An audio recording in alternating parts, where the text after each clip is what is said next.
মরতে হয় যাও, জান্নাত জাহান্নামের মাঝখানে একটা জায়গা আছে, জায়গাটার নাম হলো আরাফ।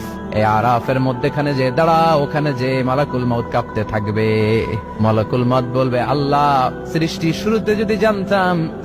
শুরুতে যদি জানতাম সবাইকে মৃত্যুদান করার পরে, রূহ কবজ করার পরে আমাকেও মরতে হবে, তাহলে এই কঠিন দায়িত্বের ব্যাপারে আপনার কাছে ক্ষমা চাইতাম।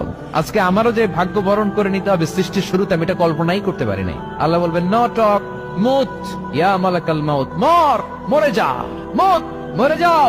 বলার সাথে সাথে মালাকুল মউত এক বিকট চিৎকার হাঁকিয়ে মরে যাবে। মালাকুল মউতের চিৎকারটা সেদিন এত ভয়ঙ্কর হবে, বিষ্ণু ইসলাম বলেন, ওই চিৎকারের আওয়াজ যদি পৃথিবীর মানুষেরা কান দিয়ে শুনতে পেত, তাহলে কিয়ামত সংগঠিত হওয়ার জন্য আলাদা করে ইসরাফিলের সিঙ্গার প্রয়োজন হতো না।